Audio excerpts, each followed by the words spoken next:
everyone, I hope you're doing well. So for today's video I thought I would talk about the essential things that you should know if you're planning to go to Japan soon.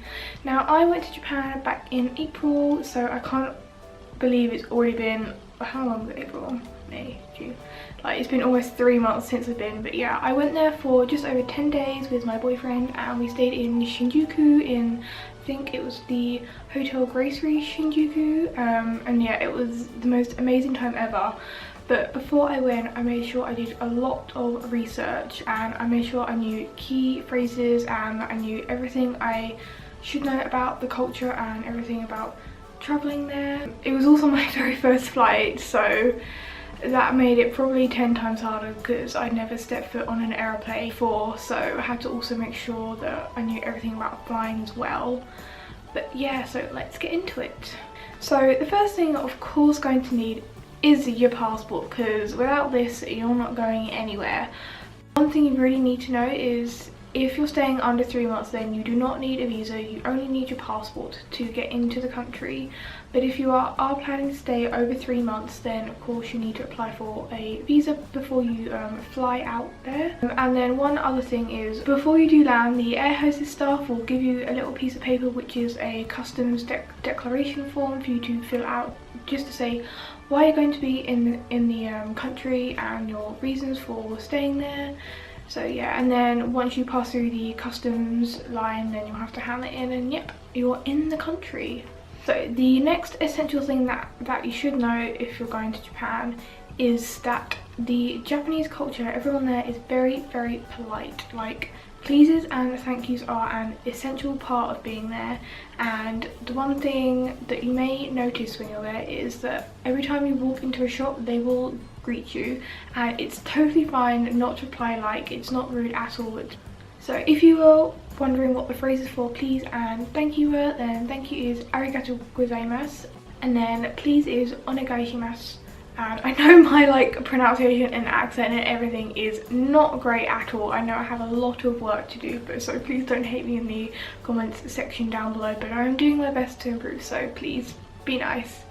The next thing that you'll probably need to know is that you can withdraw cash from most 7-Eleven supermarkets, but the exchange rate is not going to be best. So before you fly, it is always best to convert your money to yen before you fly. Make sure that you're going to get the best deal for the conversion rate in your country.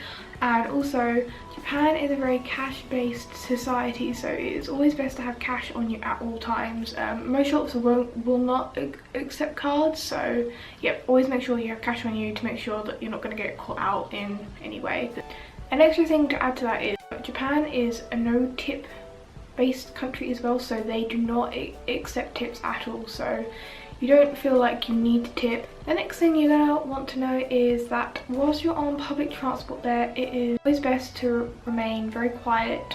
It is considered quite rude to talk on the phone or to have very loud conversations on the trains or any form of public transport really.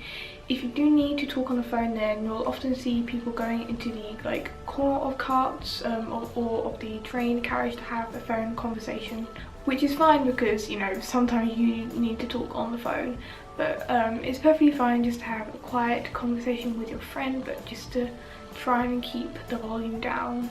So trains get very, very crowded, I am warning you. I remember on a few occasions that I had to even wait for the next train to come because I just physically couldn't get on there, so be prepared for that as well. So maybe try and avoid kind of peak times, which is obviously early morning and early evening when people are starting to leave work or go to work. Apart from that, it is pretty busy in most places wherever you go.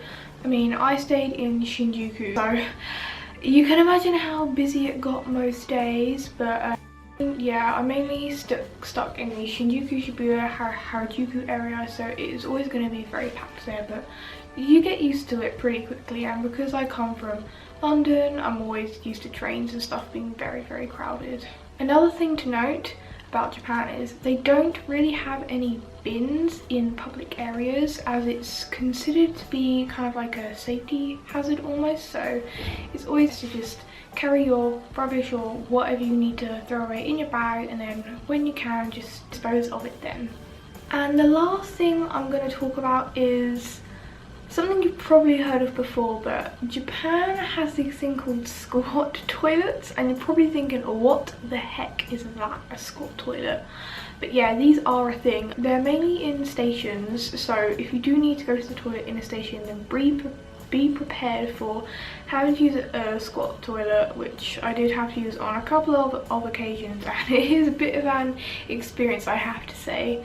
And also, they often don't have hand towels in the toilets as well, so I did carry on like a little sort of fabric hand towel thing in my bag at all times, just in case that there weren't any paper towels for me to use. So yeah, I think that just about wraps up all the essential things that you need to know if you're planning to go to Japan soon. If you have any other questions or anything else that you would like to know about Japan, then feel free to leave it in the comments down below. I hope you enjoyed this. Don't forget to like and subscribe before you go, and I'll see you next time. Bye guys!